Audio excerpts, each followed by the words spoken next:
the transformation within the transformation for senior people. As I was saying, particularly for finance professionals, there's going to be this bifurcation. Those that will go the strategy route, those that will go the operations one, we commonly call the field finance or the commercial finance teams. Both of them, the underlying concept is always human relationship. Always. If there is one thing that AI is already and will further impact is the need for human interaction.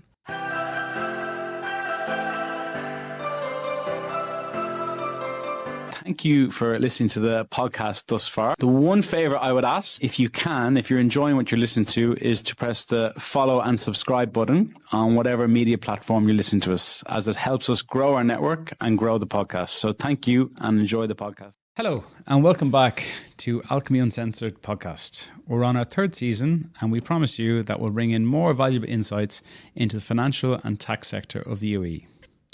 Today, we've got Mario Barili. I think I got it. Mario is a senior leader with extensive experience in finance and operations. His career spans over more than 2 decades in multiple industries and countries across the Americas and EMEA. His most recent roles being CFO for Accenture in Middle East for over 6 years and currently in a corporate role in the office of the global COO, transforming how Accenture tackles internal efficiencies with a specific focus on AI implementation. He is married with 3 children and is a huge fan of football and rugby. So Mario, ¿qué tal? Muy bien, gracias. Muy bien. Thank you very much for having me. Thank you for coming. I know you've had a pretty early start today, so you're already halfway through your day. Well, most people are starting their days.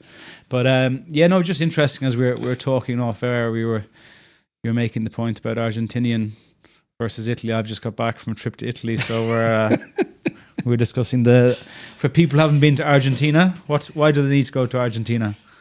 Thank you very much for getting me into trouble with my Italian family.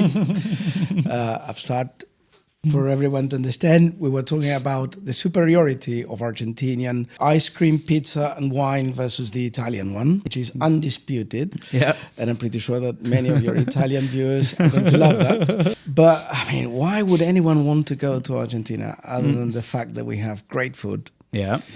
That it's a massive country with all the climates that you can imagine, all the landscapes possible. Great meat, although in all honesty, I have to admit that the Uruguayan one is better than ours. Okay. But, it's probably a humbling moment. And a level of friendliness from people that it's rarely seen, but it's very common, particularly in the South American environment. But you guys are super passionate people. And I remember when I was traveling through South America, Argentina in particular, I've never seen such a passion for football. And after traveling the whole way through, we all had the same mindset that everyone thought Brazil are the most passionate, but I think you guys are pretty passionate. I don't think they let away fans into stadiums. To put it simply, football is religion for us. I've said this multiple times. It's very difficult to find a country whose identity is defined by a sport.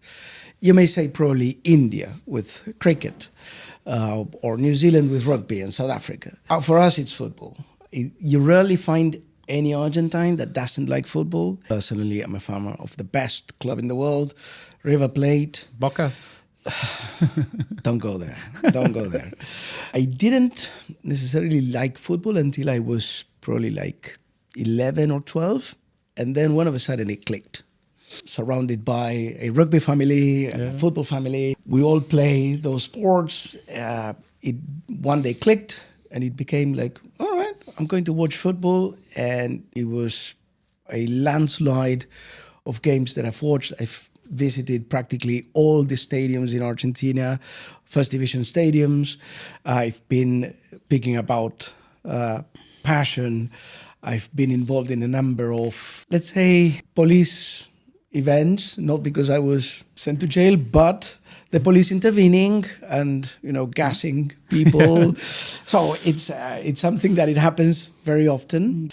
And now that we have won the World Cup, let's say that passion for football is now further ignited.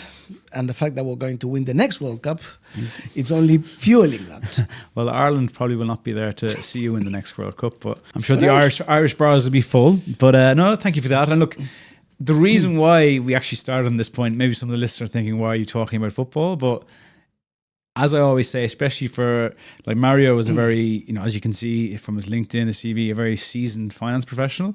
But just because someone is in a CFO position, they are still humans.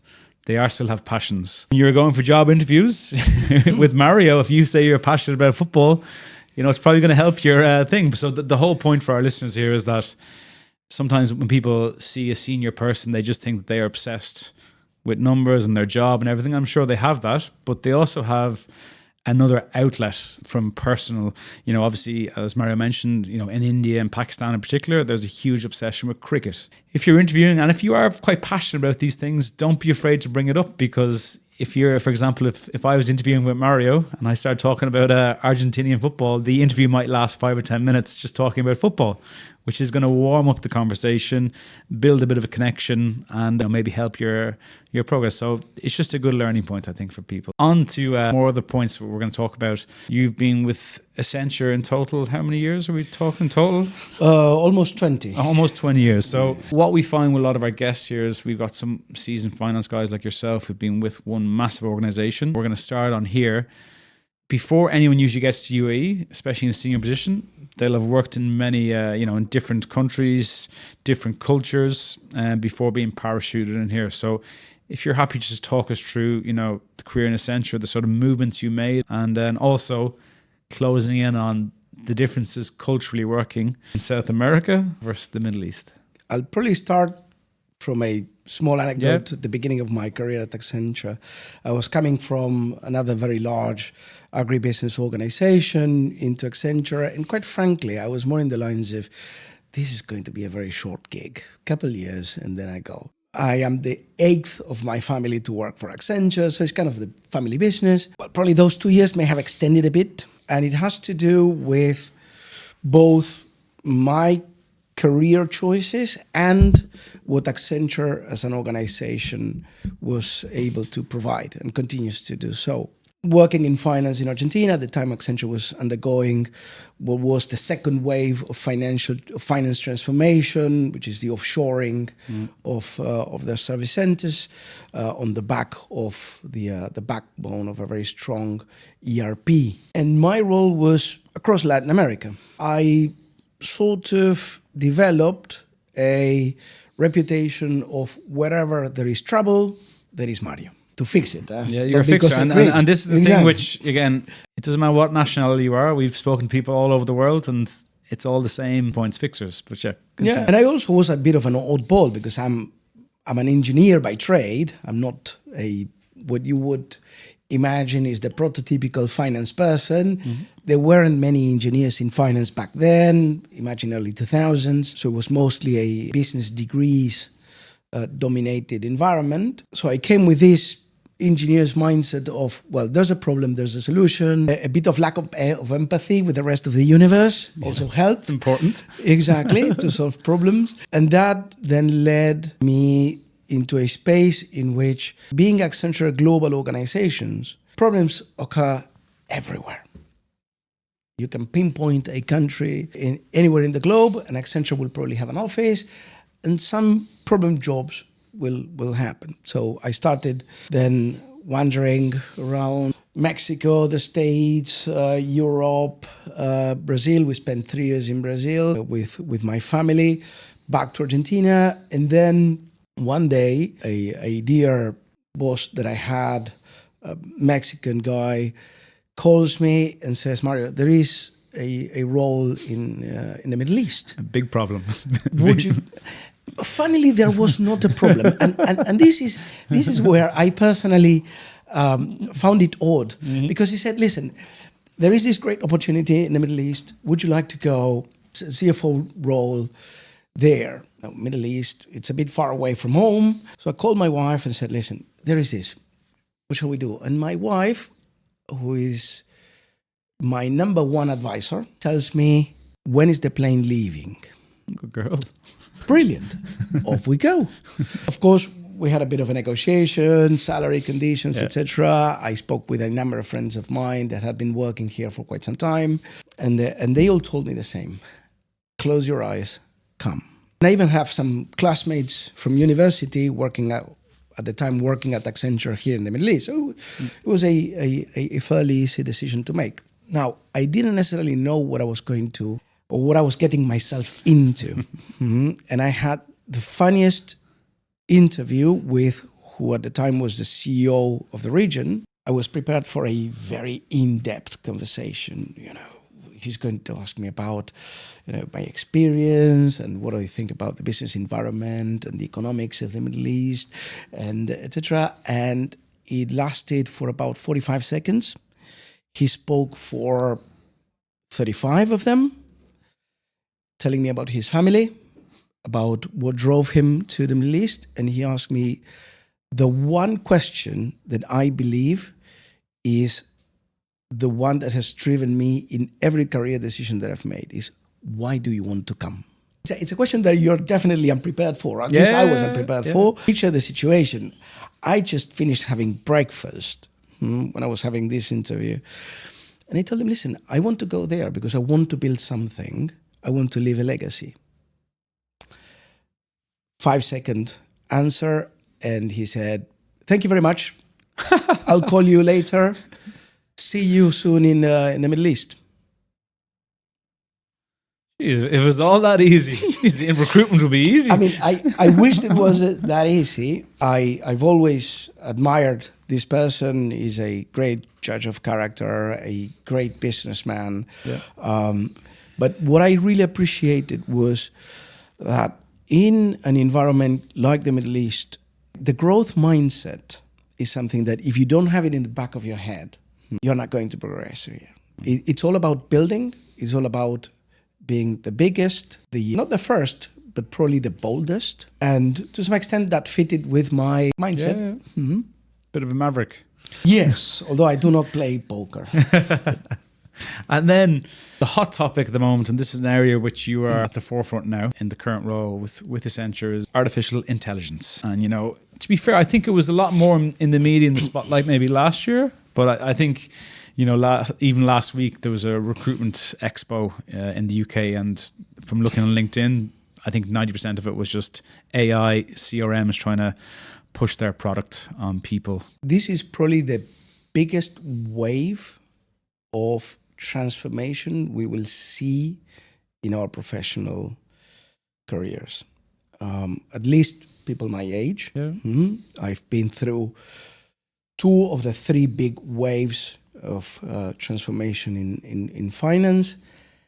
This one in particular is the most disruptive because the level of productivity that it can create, or that it's actually creating, is so massive that it's unparalleled to what happened in the past. Probably comparable to what was the early days of personal computers moving into the business environment in terms of disruption and ability to create efficiencies. The other 2 were more in the lines of labor arbitrage. The interesting thing is that when you look at AI in general, there is a lot of AI already embedded in our day-to-day, from the algorithms, social platforms. Now, the interesting thing is that the ability that the LLMs have, combined with the AI algorithms that have been out there for many, many years, is not new from a mathematical perspective. It's new in terms of the computing power that we have, the interconnectedness that we currently enjoy. And probably whoever has seen the latest developments in quantum computer, we are probably at the very early stages of where AI can go. I've had this conversation about the Terminator 2 scenario. I don't think it's going to happen. Okay, I believe we have it under control. But what you see now with AI, and I do this on my day-to-day. I don't want to mention any brand. Yeah, of course, But I have been able to put together stuff in minutes that would otherwise have taken me probably half a day. And a very compelling fashion. And when you translate that into finance in particular, finance has always been this area in which we were told we have to be able to articulate the story using the numbers as the underlying... Telling the story to non-finance people. Exactly. And now, when of a sudden, there is a technology that can read the data, that can interpret the data, and articulate what it means. It still needs human intervention, and I believe that we will continue to need human intervention. We will move probably into a hybrid model, but this is so disruptive for finance that now, as finance professionals, need to find a new definition of what being a finance professional is. And I have said for many, many years now that as we move forward, finance professionals will merge in their approach to what you would find in the operations areas. It will be less about telling the story or even guiding. I find this as a bit of a bifurcation. There will be more of a strategic thinking and more of how do we make things happen.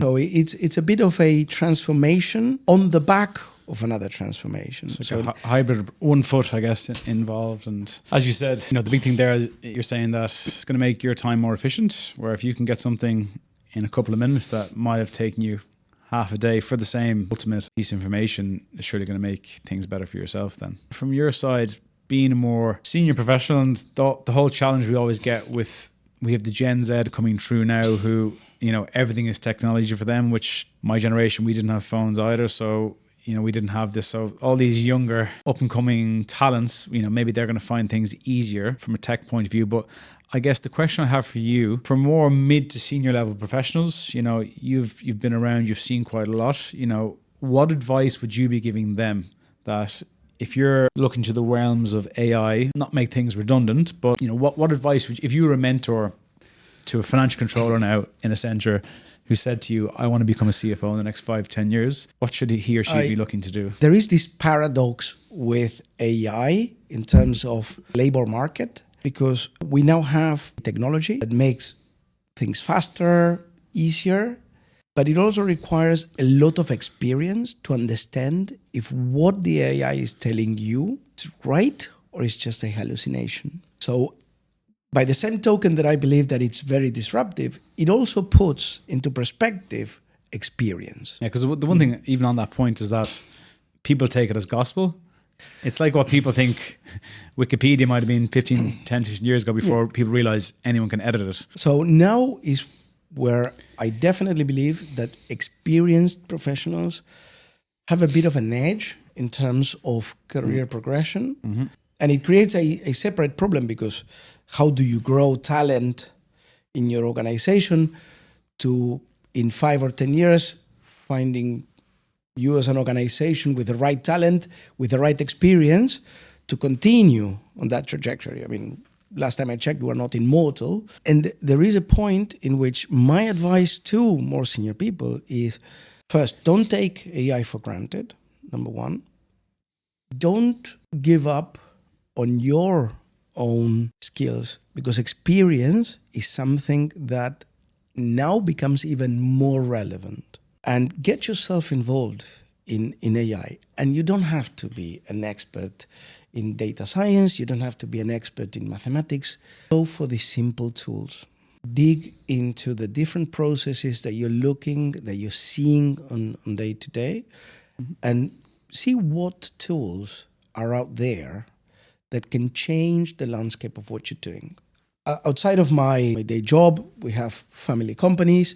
I personally have an agentic AI EA to work with them. So it sorts out my calendar and with the time zone difference with Argentina.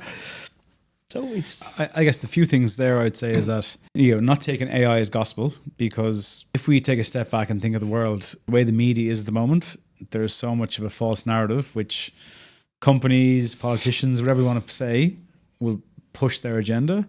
So there's no reason why some big global company could push whoever's doing the AI to say, instead of saying this, I want you to go this narrative. So, and again, of course that's possible because we're seeing it so much in today's world with the media that, you know, at the end of the day, who trusts, like in a lot of countries, I'm not sure in Argentina, but in Ireland, UK, like no one really trusts the media as much as previously. So there's no reason why these big media companies can influence through an AI generator. So that's one thing I'd say. And then the other point, you know, which you're touching on for the mid-level guys is that if things are going to become more efficient from a day-to-day aspect, AI is not going to replace management.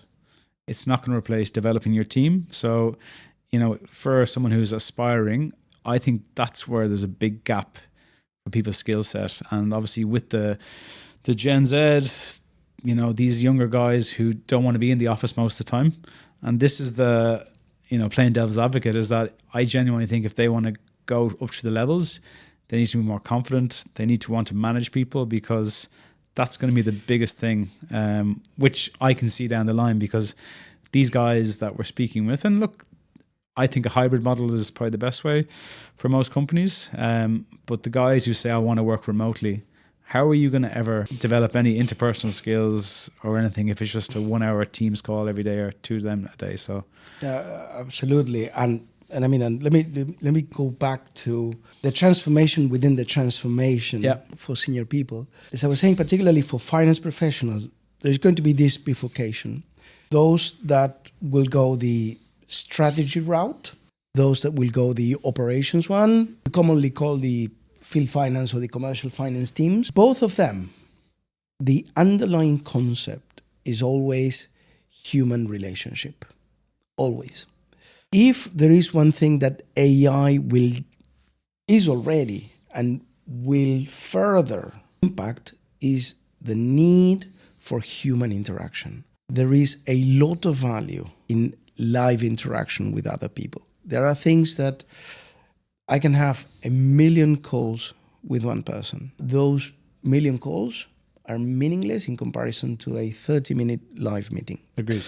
Because there is some inherent human condition that cannot be replaced by AI, and that is trust. And you mentioned trust in media. Media has become a bit of an impersonal sort of entity. We as human beings are not impersonal. We are quite the contrary. So human connection, live interaction is becoming more and more relevant. And as AI starts taking a more prominent role in our day-to-day, whether it is on the professional side or the personal side, nothing will replace picking up the phone, having a conversation. Meeting face to face. Yeah, I think this is what people forget, because the reality is in our day and age, and I go back to, you know, media, everyone's just pushing this narrative that work remotely, AI will take everything over. In my role transition from CFO to my current one, I've known my current boss for many, many years. We've worked together for like 12 or 13 years now. And I told my wife, listen, I'm going to jump on a plane. I'm going to go to Washington, D.C. with the excuse of the Copa America, which we also won, by the way. Of course. Exactly. And I'm going to go visit him. And we spent probably a couple hours together, no more than that. But that's the 2 hours that we needed to have a good conversation about what we wanted to do, how we wanted to achieve it, and most importantly, how we would overcome some of the challenges that we would find. As I said, it's the trust element, and that would have resonated so well on the other side. Yeah, because it's, you know, it's true effort, and it just builds the relationship. Yeah, and I'm not saying that everyone should jump on it. No, of course, yeah, it's not that easy to drive or fly all the way around the world. Yeah. But definitely, it's something that as we progress, it will become a must. The biggest point is it's not being afraid of it. I think, as you said, the biggest point, it is about embracing it, and you don't need to be an expert quite yet. I think that's the biggest point for finance guys now. They think that they need to shift from being, you know, working on strategy or management to going into this other sort of rabbit hole, which is AI. From your side now, having, you know, where do you see the quickest gains in AI at the moment? So obviously you mentioned, you know, some reports that would have taken you half a day or a little bit more? Oof, there are many places where you can use cases are everywhere, from preparing reports to I've been using a tool from a very well-known. Okay, yeah. We won't go into any plugins here. I mean, I could say it's Microsoft because it's Accenture's partner, so I'm good with that. Copilot has helped me. Simple things in my personal life. Forget about the professional for a second. In my personal life, sorting my accounts, my investments, how I manage certain things. It would have otherwise taken me half of my Saturday. Now I do it in 15 minutes. Yeah. With that then, so like for our listeners, what is the one piece of advice then you give them, on tackling AI? Like, use it. Embrace it. Use it. It's you said it's a rabbit hole. Yeah. You don't know exactly where it will take you. Yeah. There are multiple tools out there. The moment you type AI, it's like saying how long is a piece of string? Exactly, and there are tools for everything. Probably the biggest piece of advice is do not feel despair. Good. That's the worst possible thing. We are not supposed to be experts on AI. That's why there is the technical people that know how AI works. Yeah. We need to know how to use our criteria. I've had this discussion many times. I don't know how the black box works, but I do have 20 plus years of experience that help me understand if what I'm getting out of the AI makes sense or not. And my suggestion is don't fight it. Just use it. Use your God-given common sense and your experience to make sure that you're leveraging it appropriately. Perfect. And I guess now, Mario, you've covered all the AI piece. Now time flies when you're having fun. We're gonna finish on a lighter note because I know you're a good, passionate man. You're full of conversation. So we're just gonna finish on getting to know you more as a person. Okay, so I hope you're ready for these. So if you only had 24 hours left in this world, how would you want to spend it? I would probably spend the whole day with my wife. Good man, good answer. Probably spend an hour and a half watching a River Plate game. But and they will spare me for that. But the rest of the day, with the wife.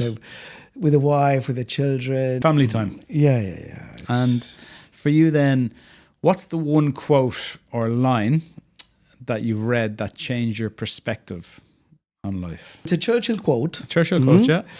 I'm a very Churchillian man, okay, by the way, that says, reacting in anger or annoyance will not advance one's ability to persuade. If something bad happens, especially an email, if something comes through, and in everyone's job, they can get stressed over different things. But like in the nature of my job, if a bad email comes through from a client or candidate where it's completely offside, instead of picking up the phone or sending a message or an email back, just take a breath, maybe sleep on it. Even something happened to me on Friday, and at the time I really wanted to respond, but now I've left it for a few days and I'll respond today. And it'll be more nice, not the greatest email, but it'll be a nicer email. So I think, just take a breath.